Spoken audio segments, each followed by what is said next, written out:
को ऐसे लगा, कैसे, जैसे जैसे जैसे शरीर में से निकले हुए प्राण वापस आ गए क्या। अब गोपी बोली सुनो, अब नहीं करना अहंकार, नहीं तो छोड़ के चले जाएंगे, अब नहीं करेंगे। एक चरण दबाने लगी, एक हाथ सहलाने लगी, एक पंखा से हवा करने लगी। और सुनो, कोई कोई तो ऐसी टेढ़ी नजर से देख रही है मानो खा जाएगी क्या। कन्हैया बोले गोपी तुम हमें ऐसे घूर घूर के काहे को देखो। गोपी बोली हम घूर के नहीं देखते हैं, हम आपसे एक बात पूछना चाहते हैं, उस बात का उत्तर आप दे दीजिए। तो गोपी ने बड़ी अच्छी बात पूछी। और इसी क्रम में पंडित श्री जगदीश प्रसाद तिवारी, परीक्षित जी के चाचा जी, तिवारी कुआ। पंडित श्री जगदीश प्रसाद तिवारी परीक्षित जी के चाचा जी हैं, तिवारी कुआ। ये भागवत जी को माल्यार्पण करते हैं, आप ताली बजाइए। और व्यास जी को भी माल्यार्पण करके सम्मान करें।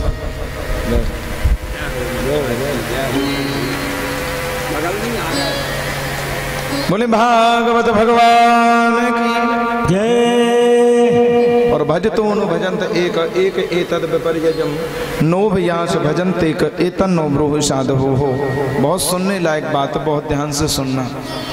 गोपी कहती है कुछ लोग ऐसे होते हैं जो प्रेम करने वालों से प्रेम करते हैं, कुछ लोग ऐसे होते हैं जो प्रेम नहीं करने वालों से भी प्रेम करते हैं, और कुछ लोग ऐसे होते हैं कि हम उन्हें प्रेम करें चाहे ना करें, लेकिन वो तो हमें जबरदस्ती प्रेम करते हैं। जैसे जूता चप्पल का चोर, चप्पल की आंख नहीं होती लेकिन बिना आंख की चप्पल बता देती है चोर से कि हम तुम्हारे नहीं हैं, पर चोर कहता है तुम हमारी हो या ना हो, पर हम तो जबरदस्ती तुम्हारे। और कुछ लोग ऐसे होते हैं जो दोनों में किसी से प्रेम नहीं करते, और कुछ लोग ऐसे होते हैं कि हम तो ना प्रेम करते हैं लेकिन वो हमें उल्टो कष्ट देते हैं, तकलीफ देते हैं। कुछ लोग ऐसे भी होते हैं, बहुत ध्यान से सुनना। इतने प्रकार के लोगों में से तुम सबसे अच्छा किसे मानते हो? कृष्ण।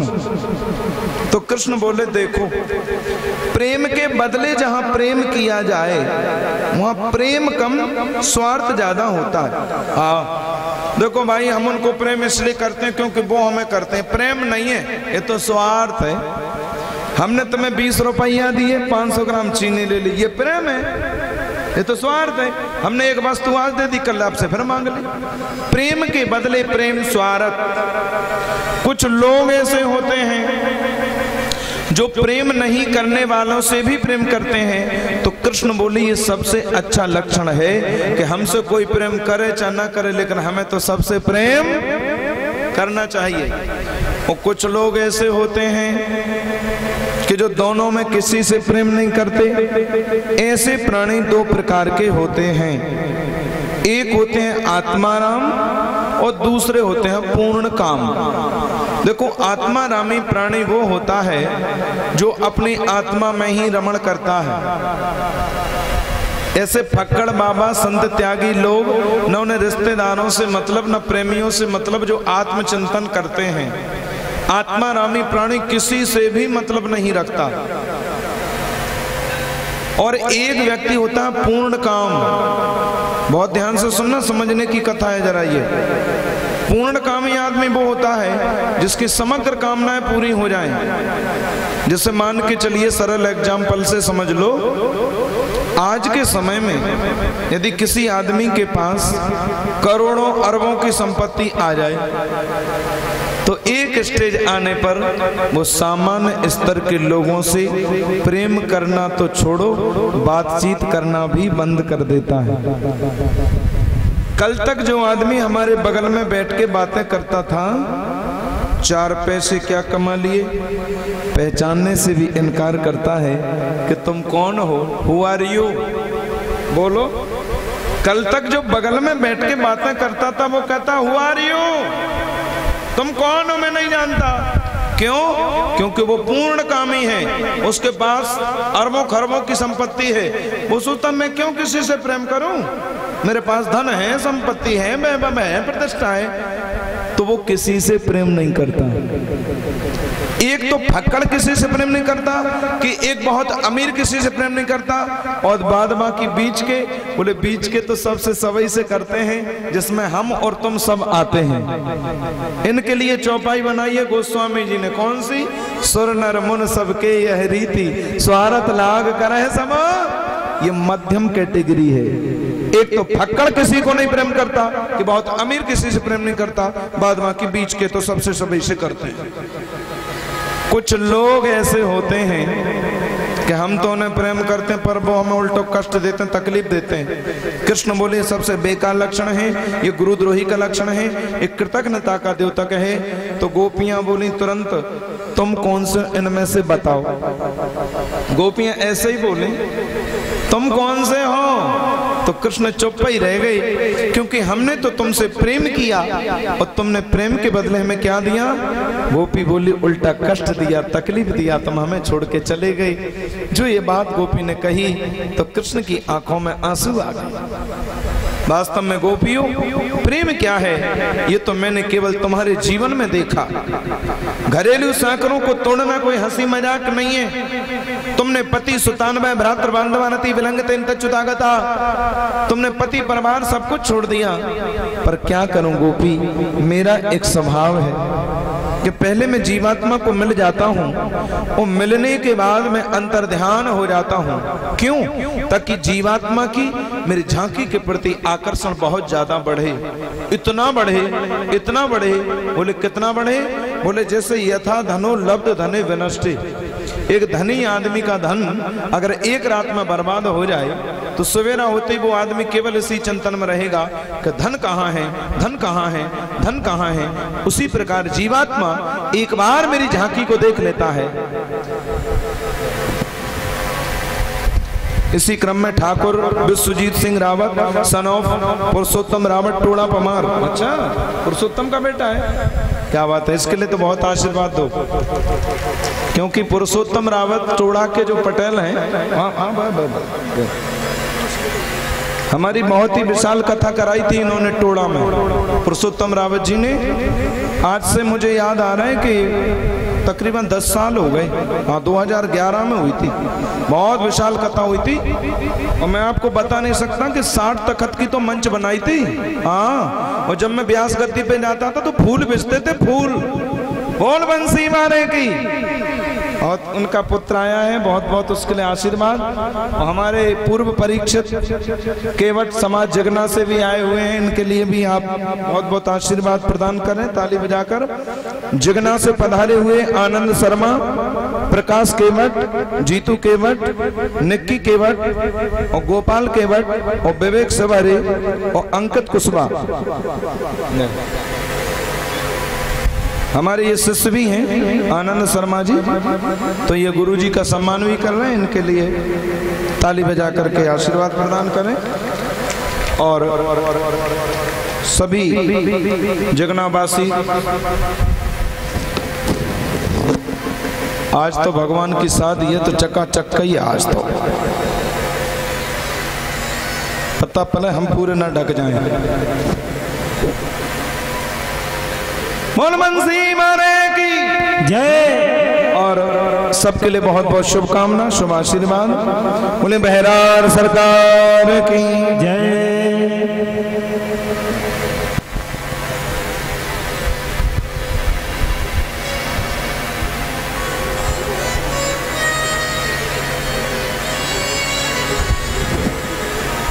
राधे राधे।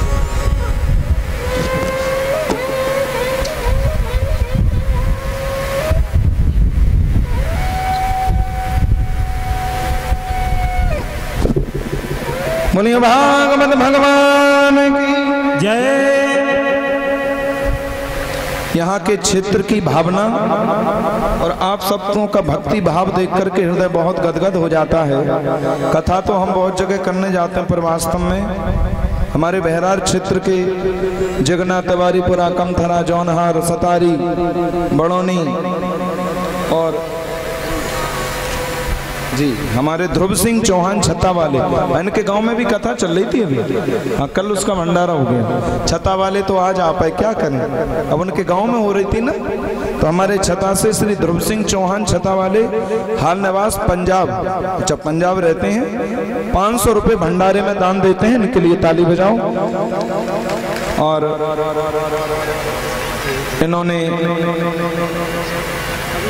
धन बाबा भाई झारू साहिब जी पब्लिक स्कूल, ये इनका उधर पंजाब में स्कूल है, जरूर आपके लिए बहरार सरकार हमेशा कृपा करे। बोल भागवत भगवान की जय, श्री बहरार सरकार की जय। आप सबकी भक्ति भावना को मैं हृदय से प्रणाम करता हूं, क्योंकि सम्मान मेरा नहीं है, सम्मान तो इस गद्दी पर बैठने वाले उस व्यक्ति का है जो बैठ गया है।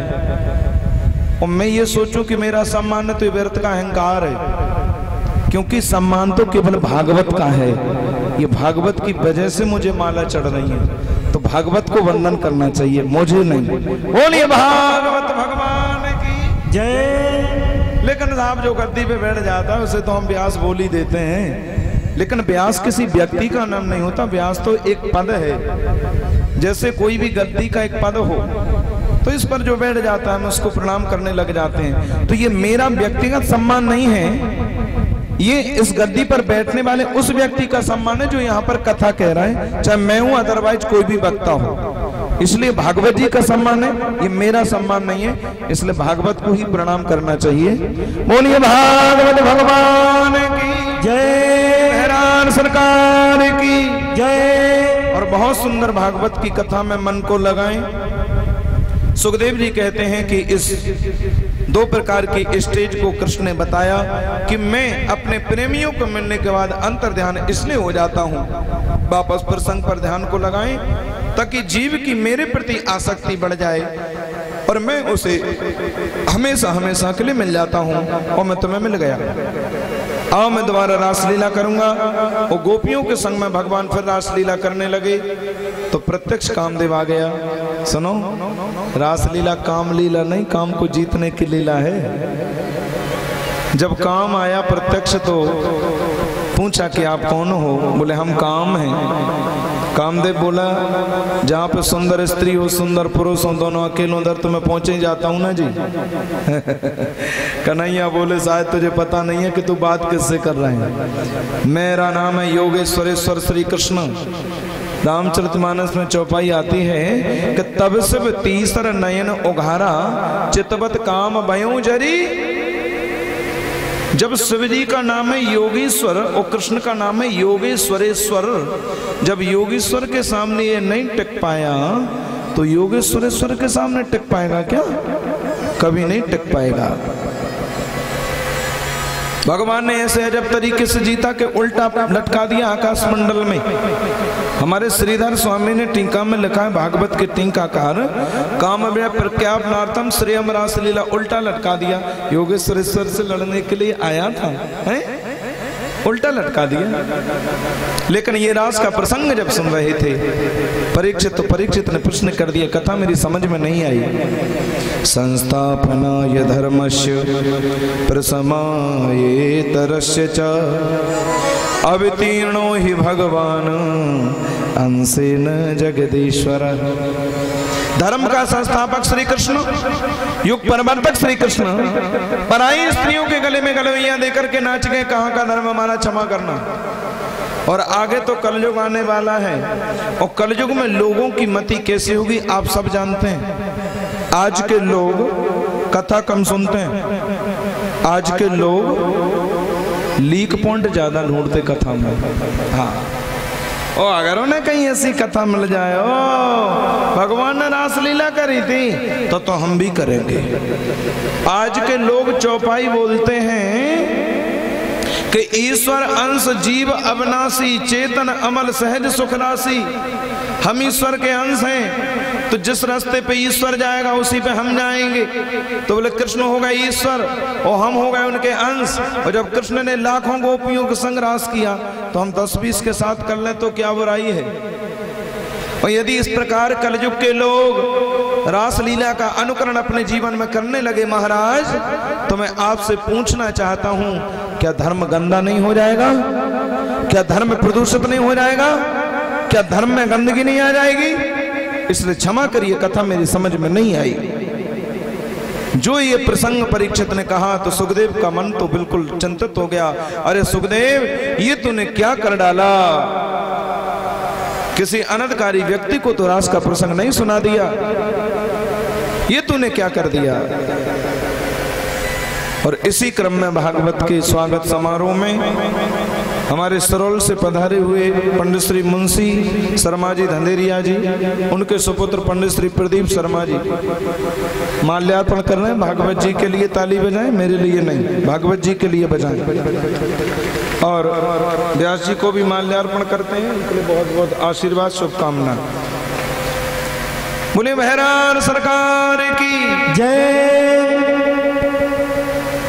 इसलिए अगर तुम ये कहते हो कि भगवान ने गलत किया है, तो सुखदेव जी कहते हैं मैं इसका विरोध करता हूं, क्योंकि समर्थ कहूं नहीं दोष गुसाई, रवि पावक सुरसर की।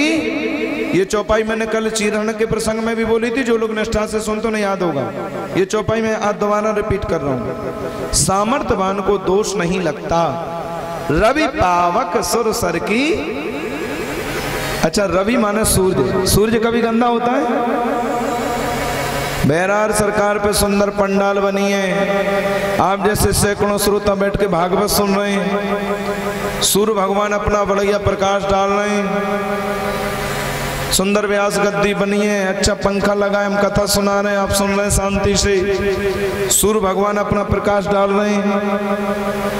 कथा पंडाल पर प्रकाश डालने से सूर्य कभी पवित्र नहीं होता, और मरघट पर प्रकाश डालने से सूर्य कभी अपवित्र नहीं होता, क्योंकि सूर्य की तो वृत्ति पवित्र और अपवित्र दोनों से निर्गुणी वृत्ति है। सूर्य कभी गंदा नहीं होता, चाहे वो कब्रिस्तान पे प्रकाश डाले, चाहे मंदिर पे डाले, चाहे मस्जिद पे डाले, चाहे मरघट पे डाले, चाहे पंडाल पे डाले, चाहे यज्ञशाला पे डाले, सूर्य तो सूर्य पवित्र ही होता है। मैं ये कहना चाहता हूं आपसे। ऐसे पावक, पावक माने अग्नि, अग्नि कभी गंदी होती है? बोलो। अग्नि में चाहे तुम हवन जलाओ और चाहे मुर्दा जलाओ, हवन जलाने से अग्नि कभी शुद्ध नहीं होती, और मुर्दे को जलाने से अग्नि कभी अशुद्ध नहीं होती, क्योंकि अग्नि तो हमेशा ही शुद्ध होती है। अग्नि की जो लौ है, जो ज्वाला है, वो हमेशा पवित्र है, रवि पावक। और ऐसे सुरसर की नहीं, सुरसरी माने गंगा। बताओ, गंगा कभी गंदी होती है? बताइए, गंगा कभी गंदी होती है? गंगा को तुम कितना भी गंदा मिला लो, लेकिन गंगा गंदी कभी। हम लोग गंगा जी जाते हैं, क्या कहते हैं? हर हर गंगे, हर हर गंगे। ये जानकर के भी कि संसार के जितने बड़े बड़े शहर हैं, उन शहरों की पूरी गंदगी कौन सी नदी में जाती है? जवाब दीजिए। गंगा में जाती है कि नहीं? चाहे वो रुद्रप्रयाग हो, चाहे वो कर्णप्रयाग हो, चाहे वो ऋषिकेश हो, चाहे वो हरिद्वार हो, चाहे वो प्रयागराज हो, चाहे वो बनारस हो, चाहे वो पटना हो, चाहे वो कलकत्ता हो, चाहे वो मुजफ्फरनगर हो, चाहे वो कानपुर हो, भारत के बड़े बड़े महानगरों के महागंदे नाले कौन सी नदी में मिलते हैं? जवाब दीजिए। टोटल गंगा। वो गंगा जी में जाते हैं तो कहते क्या है? हर हर। अरे राम, जमुना जी में केसी घाट पे जाओ, वृंदावन में केसी घाट के जस्ट बगल में इतना गंदा नाला इतनी स्पीड से मिल रहा है, बिल्कुल गंदा। और केसी घाट पे जाते हैं तो कहते हैं हर हर यमुने, और बदबू आ रही है, साफ जल में खुजली हो रही शरीर में। प्रयागराज के संगम पे अब तो फिर भी गंगा शुद्ध हो गई, क्योंकि रामराज आ गया। बोल बंसी मारे की। लेकिन फिर भी कितना शुद्ध होगी। जमुना जी में आप जाइए, जमुना जी में, जमुना के जल में बदबू आ रही, लेकिन फिर भी कहना हर हर यमुने। क्यों? बनारस के हरिश्चंद्र घाट पे जाओ, मुर्दा जल रहे हैं, क्योंकि बनारस के जितने मुर्दा हैं उनको जलाया नहीं जाता, अध जला जला के गंगा में विसर्जित कर दिया जाता है। बनारस और बनारस के 80 किलोमीटर के जितने गांव हैं, सारे मुर्दे हरिश्चंद्र घाट पे जलाए जाते हैं, सारे मगरमच्छ खाते। कितना प्रदूषण, कितनी गंदगी। क्यों? हम जानते हैं कि गंगा इतनी पवित्र है, इतनी पवित्र है कि सारी दुनिया की गंदगी मिलकर के भी गंगा को गंदा नहीं कर सकती, क्योंकि गंगा तो परम पवित्र है। गंगा विशाल है, महान है। इसी प्रकार ईश्वर विशाल है, ईश्वर महान है, ईश्वर में गंदगी नहीं हो सकती।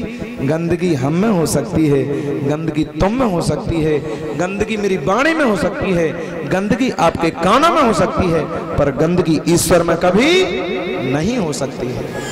इसलिए समरथ कहूं नहीं दोष, गुसाई रवि पावक सुरसर की नहीं।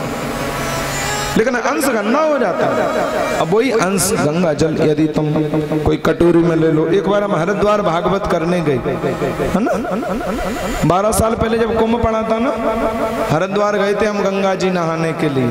उधर भागवत भी थी हमारी, गुच्छा सरकार भी गए थे हमारे साथ। देखो वो याद दिला रहे, 12 साल पहले जब कुंभ था, जब हमारी भागवत थी, तो हमारे कथा के साथ गुच्छा सरकार जी भी गए थे 7 दिन, और सपत्नी गए थे, इनकी धर्म पत्नी, इनके बेटा साहब, मुझे याद है। तो हम और ये दोनों गंगा नहाने जाते थे। आजकल भी कुंभ चल रहा है, पर अब कोरोना की वजह से थोड़ा शॉर्ट है, पर है तो वो समय। पर 12 साल पहले की घटना मुझे याद आ गई। हम लोग रोजाना गंगा नहाने जाते थे, तो एक दिन मेरे साथ में घटना घट गई। क्या कि गंगा जी के किनारे बैठ करके हम भजन कर रहे थे, एक कटोरी में हमने गंगा जल भर लिया। अब इतने में क्या हुआ कि कोई सुअर आया और मेरी कटोरी में मुंह लगा गया, और जो मैंने देखा, राम राम राम राम, गंगा तो गंदी हो गई। अरे राम राम, मैं भजन कर रहा था, ये जल में सुअर मुंह लगा गया। मुझे इतनी गिलानी हुई, मैंने कटोरी को फिर धोया, मांझ करके फिर साफ किया, फिर मैंने दोबारा नहाया गंगा जी में, फिर डुबकी लगाई, फिर गंगा जल भरा, दोबारा मैंने संध्या वंदन किया। अब समझने वाली बात यह है कि कटोरी में अगर गंगा जल रखा हो और उसमें सुअर मुंह लगाया जाए तो हम कहते हैं गंगा गंदी हो गई। और बहती गंगा में अगर पूरा सुअर डूब जाए, जवाब दीजिए, गंगा गंदी होती है? अरे सुअर क्या डूब जाए, मैं तो कह रहा हूं 500 सुअर नहीं, 1000 सुअर सड़ जाए, गल जाए, मर जाए और पूरे गंगा ही में बह जाए, तब भी गंगा गंदी, लेकिन अंश गंदा हो जाता है। इसी प्रकार ईश्वर के चरित्र को हम करेंगे तो हम गंदे हो जाएंगे। परीक्षित जी के भांजे पवन शर्मा दे भाई, ये भागवत जी को माल्यार्पण कर रहे हैं, आप ताली बजा करके आशीर्वाद दें। पवन शर्मा दे भाई, बोले भागवत भगवान की जय। इसलिए राम ने जो किया उसको करो, और कृष्ण ने जो कहा उसको करो, क्योंकि कृष्ण का चरित्र टोटल ईश्वर का चरित्र है और राम का चरित्र टोटल मनुष्य का चरित्र है। जीवन में अपनाना है तो राम के चरित्र को अपनाइए, कथा सुननी है तो कृष्ण की सुनिए, कृष्ण के कहे हुए को अपनाइए। कृष्ण ने कही है गीता, गीता सुगीता कर्तव्य के मन शास्त्र वस्त्रई या स्वयं पद्मनाभस्यो। कुरुक्षेत्र की भूमि में कृष्ण के मुखारविंद से निकली हुई गीता का एक एक शब्द आज सोने से जड़ा हुआ है। सज्जनों, विदेश में गीता पर रिसर्च हो रहा है। हाँ, अभी मथुरा में एक अंतर्राष्ट्रीय सम्मेलन था, वहां पे बड़े बड़े विद्वान आए थे लोग, तो लोगों ने पूछा कि कृष्ण का जन्म कहाँ हुआ था, तो एक मॉरिशस के वहां पर विदेशी आए थे, बोले कृष्ण का जन्म मॉरिशस में हुआ था। मथुरा के ब्रजवासी बोले पागल हो गए क्या, कृष्ण का जन्म मथुरा में हुआ था? बोले नहीं, मॉरिशस में हुआ था। बोले क्यों? तो उसने ऐसा जवाब दिया कि सारे हिंदू चुप रह गए। उस मॉरिशस के विदेशी उसने पूरे ब्रजवासियों से कहा, बोले पहले मैं तुम लोगों से ये पूछना चाहता हूं कि तुम्हारे देश में गीता कितने लोग जानते हैं, गीता कितने लोग पढ़ते हैं? वो विदेशी बोला कि हमारे मॉरिशस में गीता कॉलेजों में पढ़ाई जाती है, स्कूलों में पढ़ाई जाती है। मॉरिशस में 15 साल का बच्चा गीता के 18 अध्याय कंठस्थ याद सुना सकता है, और हमारे भारत में हिंदू बच्चों को यही पता नहीं है कि गीता काली होती है कि पीली होती है कि नीली होती, गीता होती क्या है? क्यों? क्यों ने कभी पढ़ा नहीं है। तो लोगों को लगा कि उत्तर तो सही दिया। बोले मैं कहना तो ये चाहता हूँ, जन्म तो मथुरा में हुआ था, पर जन्म जरूर कृष्ण का मथुरा में हुआ था, पर यहाँ गीता जानने वाले कोई नहीं है। संसार की कोई भी शंका है जिसका समाधान गीता एक क्षण में न कर देती हो। गीता सुगीता कर्तव्य के मन शास्त्र वस्त्रई या स्वयं पद्मनाभस्यो। इसलिए राम ने जो किया है उसको करो। प्रातः काल उठ के रघुनाथ, माता पिता गुण ना वही माथा। बताओ ये काम हम कर सकते हैं कि नहीं? माता पिता गुरु को प्रणाम करो, ये काम कर सकते हैं? पर 7 दिन का बच्चा पूतना को मार रहा है, हम कर सकते हैं? कभी नहीं कर सकते। माता पिता गुरु को हम प्रणाम कर सकते हैं, पर 7 साल का बच्चा 7 कोस के गोवर्धन को उठा रहा है, उठा पाओगे? रासलीला करेंगे। भगवान ने चोरी करी थी, सो चोरी करेंगे। गोवर्धन उठाओ, अरे गोवर्धन तो छोड़ो भले आदमी, और 7 कोस का पहाड़ भी छोड़ो, तुम तो 70 किलो का पत्थर ही उठा के दिखा दो तो ही मान जाए हम। इसलिए कृष्ण के किए हुए को कभी मत करो, राम के किए हुए को करो। इस रास लीला की कथा को जो सुनता है उसे मिलता क्या है? बोले विक्रीडतम ब्रजवधु वृदम च विष्णु श्रद्धान वितोनुसृणयादत वर्णयेदियाः भक्तम पराम भगवती प्रतलभ्य कामम हृदरोग मास पहनोत चरण धीरा। यहाँ पर बीपी के जितने भी मरीज बैठे हैं, बीपी हाई लो होता है ना, हार्ट पेशेंट, बढ़िया मंत्र है, मैं बताना चाहता हूँ। ये श्लोक का आप रोज 11 बार पाठ करिए। विक्रीडतम ब्रजवधु वृदम च विष्णु श्रद्धान वितोनुसृणयादत वर्णयेदियाः भक्तम पराम भगवती प्रतलभ्य कामम हृदरोग मास पहनोत चरण धीरा। आपका हृदय रोग ठीक हो जाएगा। भागवत में सबके मंत्र हैं, इसलिए रासलीला स्त्री पुरुष का मिलन नहीं, आत्मा परमात्मा का मिलन है। समस्त रसानाम समूह राशव। नारद जी ने सोचा मेरे कन्हैया तो ब्रज की लीलाओं में इतने व्यस्त मस्त हो चले कि उन्हें हम संतों की चिंता नहीं रही। नारद बड़े अच्छे महात्मा है, कंस की सभा में जाए तो भी स्वागत, कृष्ण की सभा में जाए तो भी स्वागत, राम की सभा में जाए तो भी स्वागत, और रावण की सभा में जाए तो भी स्वागत। न इसके चक्कर में पड़ता ना उसके चक्कर में पड़ता, ऐसा सर्वज्ञ मुनि नारद। एक दिन नारद जी कंस की सभा में आए, अरे आओ नारद, बड़ी कृपा करी। नारद जी बोले क्या आना, पहले तो तुम ये बताओ कि कृष्ण को कब मारोगे। सुन रहे नारद जी की भाषा, वो तुम्हारा बहुत शत्रु उधर वो बलवान हो रहा है, कब मारोगे? मैं कुछ नहीं सुनना चाहता, मैं तो केवल इतना सुनना चाहता हूँ कि परसों कृष्ण की मृत्यु हो गई और कंस की विजय पताका फहरा गई, नारद को लगेगा कि सब कुछ मिल गया। पूरा तरीका बता दिया कि धनुष यज्ञ का मेला कर दो और अक्रूर को बुला लो और फिर उनको ऐसे उनको हत्या करवा दो, पूरी स्कीम बता गए नारद जी, और परसों मरवा दो, बस मेरा तो ये उद्देश्य। इतना कह करके नारद जी जैसे ही वृंदावन में पहुंचे, कन्हैया के चरणों में बैठ करके नारद जी ने जो रोना शुरू किया, मैं आपको क्या बताऊं। कन्हैया तुम तो खूब माखन मिश्री खाओ, तुम तो खूब रासलीला रचाओ, तुम्हें हम संतों की चिंता नहीं है। अरे कन्हैया बोले क्या हुआ? बोले मैं कुछ नहीं सुनना चाहता, मैं सुनना चाहता हूं कि कंस को कब मारोगे। वो तुम्हारा शत्रु उधर बलवान हो रहा है वो कंस, मैं कुछ नहीं सुनना चाहता, मैं तो इतना सुनना चाहता हूं कि परसों कंस मर गया और कन्हैया की विजय पताका फहरा गई, नारद को लगेगा सब कुछ मिल गया। कन्हैया बोले ए नारद, कंस मरे चाहे नहीं मरे, पहले तो तुम ये बताओ कि उधर कंस से क्या कह के आए, उधर मेरे बारे में इधर उसके बारे में है, और डेट दोनों को परसों की। नारद जी बोले सरकार आप तो सब जानते हो, अंतर्यामी हो, आपसे क्या छुपा है। यदि विलंब करोगे तो बहुत समुदाय संत आकर के अपना अंत कर देगा।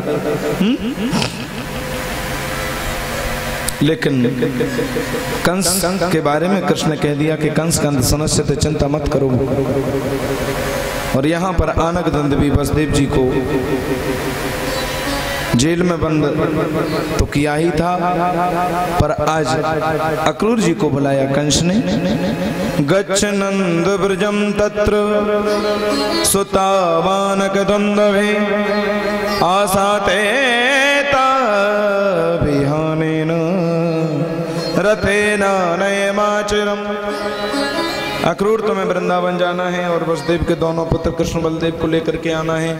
अक्रूर के मन में डर हो गया कि दुष्ट के मन में कृष्ण बलराम को बुलाने की भावना कैसे आ गई, तो पूछने लगे श्रीमान क्यों बुलाना चाहते हैं आप दोनों को। अरे तुमसे क्या छुपा है अक्रूर, और वही तो मेरे काल हैं, और धनुष यज्ञ का मेला करके छल कपट करके गुप्तचरों से उनकी हत्या करवा दूंगा, बस यही तो मेरा उद्देश्य है। अक्रूर जी ने यहाँ पर जो उपदेश दिया वो बहुत सुनने लायक है। अक्रूर जी बोले महाराज जी आपकी बहुत बड़ी भूल है जो तुम ये कहते हो कि तुम उनको मरवा दोगे, अरे वो तुम्हें भी मार सकते हैं या तुम उन्हें मार सकते हो। ये मनोरथान करुत चैर्जनो दैवहतान अपि युज्यते हर्ष शोकाभ्याम तथा प्याज्ञाम करुमते। ये हर व्यक्ति की भूल है कि योजना बड़ी बड़ी लंबी बनाता है। मैं ऐसा करूँगा तो ऐसा हो जाएगा, मैं ऐसा करूँगा तो ऐसा हो जाएगा। परीक्षित जी के भांजे जो मुख्य व्यवस्थापक हैं कथा के, बहुत मेहनत कर रहे हैं, रोहित शर्मा उर्फ लल्लू महाराज देवई वाले, ये भागवत के मुख्य व्यवस्थापक हैं। तो इनके लिए जोरदार मुख्य बजना चाहिए जरा, करंट वाली, क्योंकि सुबह शाम ये केवल घूमते रहते हैं। हमारे व्यास जी किस चीज की कमी है, मैं सही कह रहा हूँ, बहुत मेहनत कर रहे हैं, बहुत मेहनत कर रहे हैं। इनके लिए बहुत बहुत शुभ आशीर्वाद। रोहित शर्मा श्रीफल, सौल और नारियल और माल्यार्पण करके व्यास जी का सम्मान। रोहित शर्मा उर्फ लल्लू महाराज देवई वाले, इनके लिए बहुत बहुत शुभकामना। बहराल सरकार खूब कृपा करे। बोल बहराल सरकार की जय। आपने वो कहानी सुनी होगी शेख चिल्ली वाली, नाम सुनो? आज अकरूर जी बोले शेख चिल्ली कैसी स्कीम मत बनाओ। देखो एक शेख चिल्ली था, एक सेठ जी बोले कि 5 किलो घी मेरी दुकान पे ले जाना। बोले ले जाऊंगा, पर मिलेगा क्या सरकार? बोले पैसे मिलेंगे। शेख चिल्ली ने घी का घड़ा सिर पर रखा, मन के लड्डू खाना शुरू। मैं जाऊंगा पर मुझे पैसे मिलेंगे, फिर पैसे मिलेंगे, फिर मैं दुकान रखूंगा, फिर मुझे और पैसे मिलेंगे, फिर मैं और पैसे मिलेंगे, फिर मैं भैंस लूंगा। देख लो भैंस भी हो गई। फिर मैं भैंस का दूध बेचूंगा, फिर तो और ज़्यादा पैसे आएंगे, इतने पैसे आएंगे, बढ़िया मैं मकान बनवाऊंगा, बढ़िया मैं शादी करूंगा, मुझे बहुत सुंदर पत्नी मिलेगी। फिर हाँ देखो सुंदर पत्नी भी मिल गई, सुंदर पत्नी मिलेगी, फिर मेरे 2 बच्चे होंगे, और फिर छोटा वाला तो इतना उद्यमी होगा कि बहुत ही ज़्यादा उद्यमी होगा छोटा वाला तो। हाँ फिर मैं अपने बच्चों को स्कूल में पढ़ाऊंगा। मेरी पत्नी कहेगी हिंदी मीडियम में पढ़ाऊंगी, पर मैं कहूँगा मैं तो इंग्लिश मीडियम में पढ़ाऊंगा। वो कहेंगे नहीं इंग्लिश, हिंदी इंग्लिश। जब वो मेरी बात नहीं मानेगी तो मुझे बड़ी जोर की गुस्सा आएगी, इतनी जोर की गुस्सा आएगी कि मैं उछलूंगा और पत्नी में एक लात मारूंगा। सो श्रीमान जी वास्तव में उछल गए। सो जो घी का घड़ा था वो धड़ाम से नीचे, पूरा घी फैल गया। सेठ जी बोले क्यों रे, कहाँ चला गया था, पूरा घी बर्बाद कर दिया है? तो पता शेख चिल्ली क्या बोला? बोले सेठ जी तुम तो 5 किलो घी के लिए दुखी होते हो, मेरी तो बसी बसाई गृहस्थी ही चौपट हो गई। बोलो जय श्री कृष्ण। यही हालत हम सब की है। हम सब के सब कौन है? जोर से बोलो। कथा जब ही बढ़ाएंगे जब तुम अपने मुंह से बोलो। कौन हो? शेख चिल्ली। क्यों? क्योंकि सब योजना बना के बैठे हैं। मैं ऐसा करूंगा तो ऐसा हो जाएगा, मैं ऐसा करूंगा तो ऐसा हो जाएगा, लेकिन क्या हो जाएगा ये कोई भी नहीं जानता। हाँ हम बड़ी बड़ी योजनाएं बनाते हैं। जीना नहीं है 100 साल, योजनाएं बना दें 500 साल की। जीना नहीं है 90 साल, योजना बना दें 200 साल की है। जीना नहीं है 100 साल और योजना बना दें 600 साल की। मैं ये करूंगा और 6 बजे पता चले कि डेथ हो गई शाम, मर गए। बोले ऐसे अच्छी भागवत सुन रहे, बोले चले गए। ये भगवान दुनिया भर की बुराई, निंदा, तंद्रा, ये ऐसा ये वैसा और ये और वो, इतनी बुराई संसार में, इतनी गठरी ला दे, पता चले यहाँ से लौट के 6:30 बजे तो डेथ ही हो गई। हे भगवान बहरान में सुन, बोले चले गए। हे भगवान जीवन का नहीं है भरोसा पल का, और योजना इतनी लंबी लंबी। तो शेख चिल्ली है कि नहीं? हम वास्तव में शेख चिल्ली हैं। आज अक्रूर ने ऐसा उपदेश दिया, कंस को क्रोध आ गया। बोले तुम ये योजनाएं बना रहे हो कि कृष्ण को मार दोगे, कृष्ण तुम्हें भी मार देगा, इसका कोई निर्णय नहीं किया जा सकता। कंस बोला ए अक्रूर, ये वेदांत बखाने के लिए नहीं बुलाया मैंने तुम्हें, ये भाषणबाजी करने के लिए बुलाया मैंने तुम्हें, मैंने केवल इसके लिए बुलाया है कि कृष्ण बलराम को लेने जाओगे हाँ या ना, में जवाब दो बस। अक्रूर ने सोचा नहीं जाऊंगा तो दुष्ट मुझे मार देगा। बोले सरकार जवाब कह रहे तो जाना तो पड़ेगा। अक्रूर जी मथुरा से वृंदावन की ओर चले। मथुरा से वृंदावन सुब्रंजनी में ज्यादा दूर नहीं है, केवल 30 मिनट का रास्ता है, लेकिन 30 मिनट के रास्ते में पूरे 12 घंटे लग गए। क्यों? क्योंकि आज अक्रूर के मन में समाधि लग गई। किम मया चरतम भद्र किम तप्तम परमम तपः किम बाथा पर हते दत्तम यद रक्षा मध्य केशवम। आज मैंने कौन सा पुण्य किया है कि न आंखों से मैं अपने केशव का दर्शन करूंगा। ये सोचते सोचते अक्रूर की इस रथ पर समाधि लग गई। घोड़े कहीं चले गए, रथ कहीं चले गए। सुबह के भोले शाम को पहुंचे। पूरे वृंदावन में समाचार फैल गया कि भैया मथुरा से कोई आया है, रथ लेकर के आया है। अरे पतो तो करो क्यों आयो है।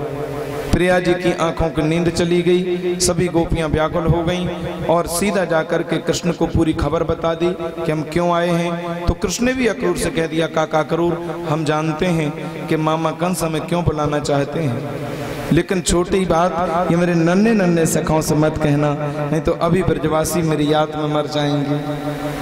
इनसे मत कहना तुम ये बात। रात्रि में अक्रूर जी को नंद ने भोजन कराया और यही कहा ज्ञान सिंह, यही कहा कि कैसो कैसो आनो भयो। बोले हमें ऐसा लगता है कि आज कंस की भावना में परिवर्तन है और हम तुम्हारे दोनों पुत्रों को लेने के लिए आए हैं। जैसे मैया यशोदा ने सुना कि इन दोनों को लेने के लिए आए हैं, माँ यशोदा हिलकियों से रो पड़ी। बोले तुमने सोच कैसे लिया कि कृष्ण बलराम को मैं दे दूंगी। कृष्ण बलराम तो मेरी आंखें हैं और अपनी आंखों को जीवन में मैंने कभी देना सीखा नहीं। मेरे जीवन का सर्वस्व यदि कोई मांगना चाहे तो मैं मुस्कुरा के दे सकती हूँ, पर कृष्ण बलराम को देना तो मैंने कभी जीवन में सीखा नहीं। कन्हैया ने सोचा अगर आज मैया यशोदा की बात मान ली गई तो हो गया मामा कंस का उद्धार। सो रूठ गए। बोले तो हमें कभी जान नहीं दे और तू हमें घर में ही बैठा के रखें, हम तो जाएंगे जाएंगे जाएंगे जाएंगे। वो जिद करने लगे। नंद बोले देवी आखिर कब तक इन बच्चों को अपने हाथों की कठपुतली बना करके रखोगी। अब लाला बड़े है गए हैं और जब तक घर से बाहर नहीं जाएंगे तब तक ये घर को कैसे संभालेंगे। नंद बोले यदि तुम्हें डर लगता है कि कंस का कुछ बिगाड़ेगा तो मैं तुम्हें वचन देता हूं कि मैं इनके साथ में जाऊंगा, 2 दिन मेला घुमा करके ले आऊंगा। अब तो ठीक है, लेकिन कौन मैया को धीरज धराए। रात्रि में मैया खम्भे से सर लगा करके रोती है। मैया मैया मैया मैया करके कृष्ण जगे। देखा तो मैया रोती है। मैया तो क्यों रोती है। बोले लाला तो सवेरे जा रहा है, वो तेरे बिना मैं कैसे जी पाऊंगी। भाई सोच सोच के मैं हैरान हूं।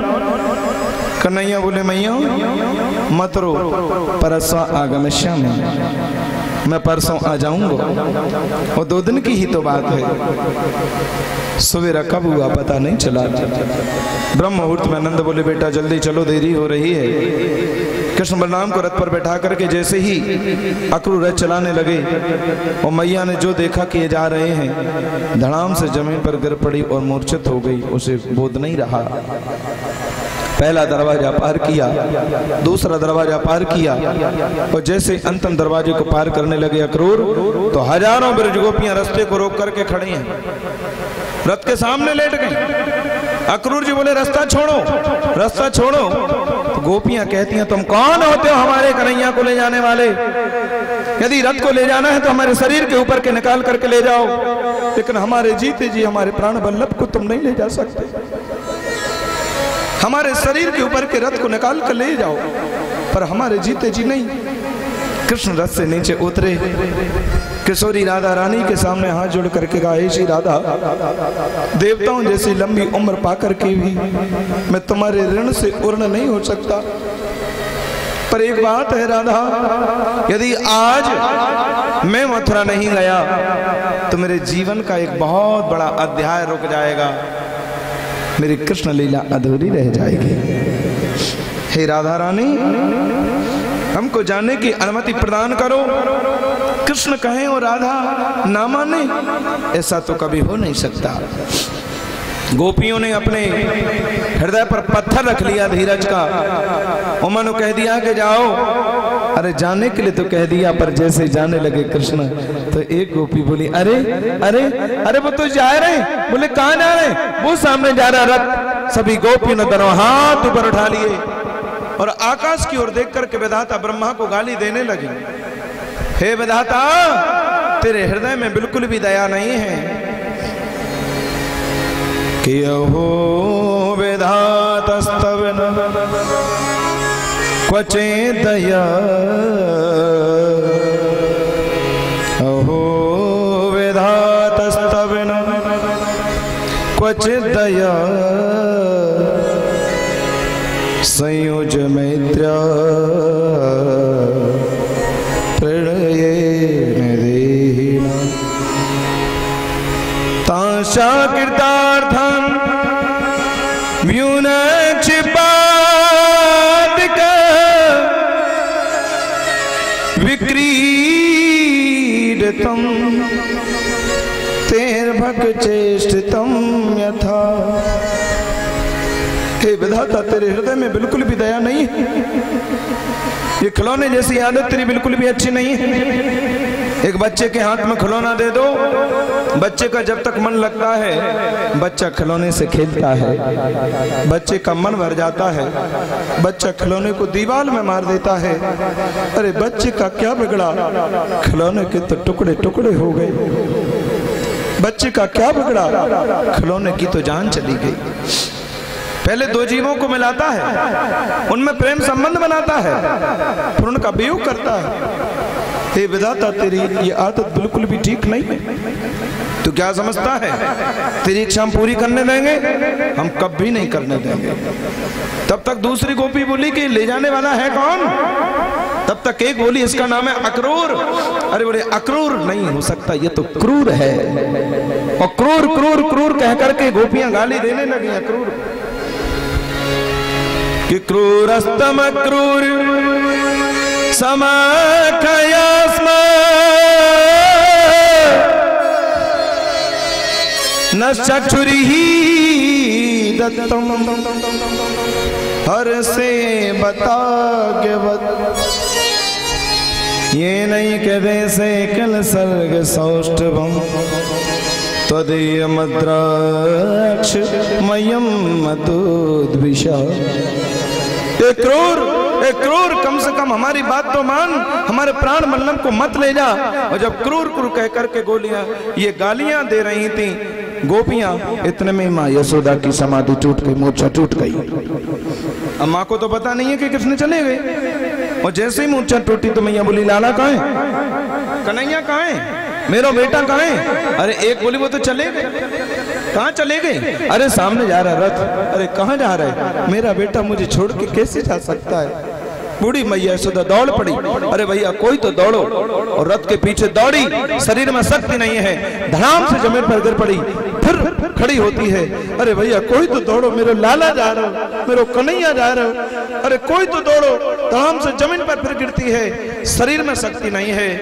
जब ये देखा कि मैया गिरती पड़ती आ रही है, मेरे कृष्ण अपने आप को वश न कर सके और दौड़ पड़े और मैया के अंक में जाकर के लिपट गए।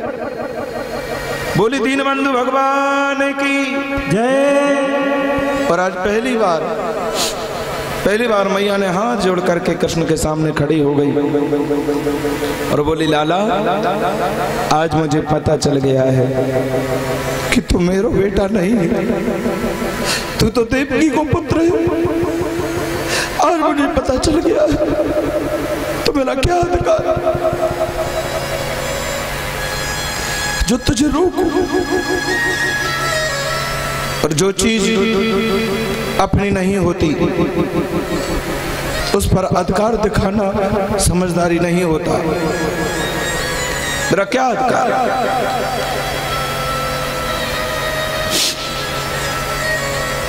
और बेटा जाने अनजाने में इस अनपढ़, इस अशिक्षित, इस गवार यशोदा से अगर कोई गलती हो गई हो तो क्षमा कर देना। हिलकियों से रो पड़े कृष्ण, चरणों में हिलकियों से रोने लगे कृष्ण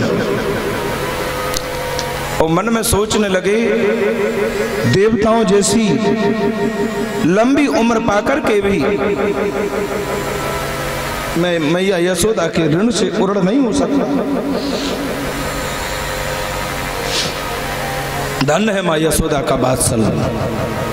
ब्रह्म किसी के बंधन में नहीं आता। यही तो कृष्ण की योगेश्वरेश्वरता का लक्षण है। जब मिलता है तो ऐसे मिलता है कि जन्म जन्म से हमारा है, और जब छोड़ता है तो मुड़ के भी नहीं देखता कि तुम कौन हो। यही तो त्याग है, यही तो योगेश्वरेश्वरता है। लेकिन धन्य है यशोदा का वात्सल्य कि ब्रह्म योगेश्वर को भी मोह बंधन में बांध करके रोने के लिए मजबूर कर दिया और कह दिया कि परसों आगमिष्यामि। 11 वर्ष 56 दिन तक कृष्ण वृंदावन में रहे, और कृष्ण जानते थे कि मैं आज के बाद वृंदावन नहीं आऊंगा। पर कृष्ण जानते थे यदि मैंने इन ब्रजवासियों से यह कह दिया कि आज के बाद मैं वृंदावन नहीं आऊंगा, तो कहीं ये ब्रजवासी मेरी याद में मर ना जाए, मेरी याद में इनका प्राणांत ना हो जाए। इसलिए किसी के प्राण बचाने के लिए अगर झूठ भी बोलना पड़े तो पाप नहीं लगता। ब्रज में भूचाल आ जाएगा। आज ऐसे लग रहा है पूरे वृंदावन में जैसे कोई जीवित नहीं बचा है। हित अनहित पशु पक्षी जाना। अरे हित अनहित तो पशु पक्षी भी जानते हैं, तो मनुष्यों की तो बात ही क्या।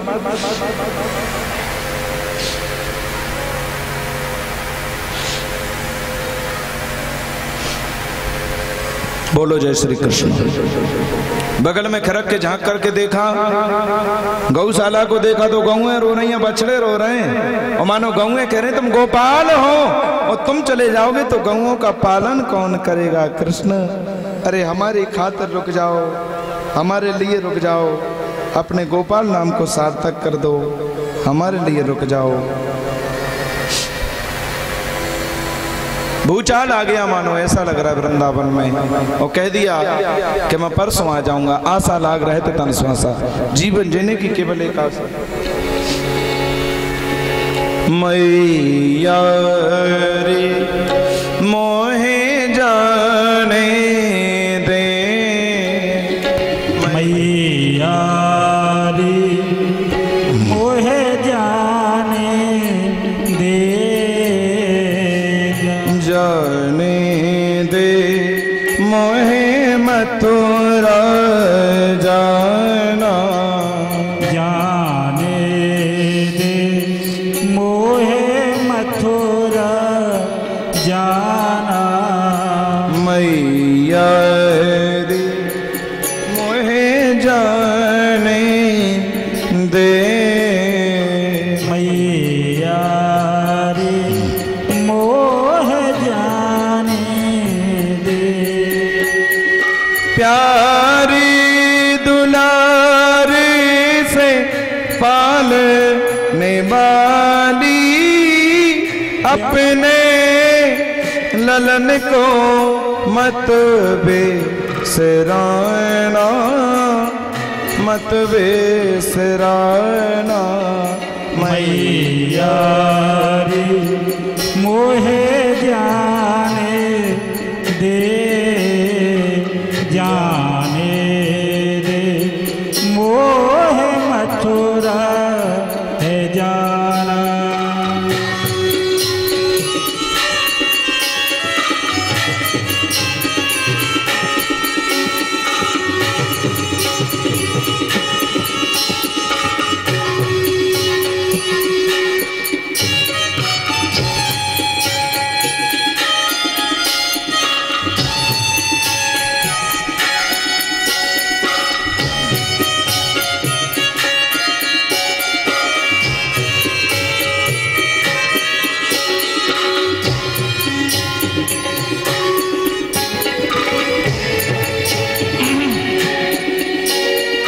मेरे सब अपराध ओ मैया हंस के क्षमा सदा तूने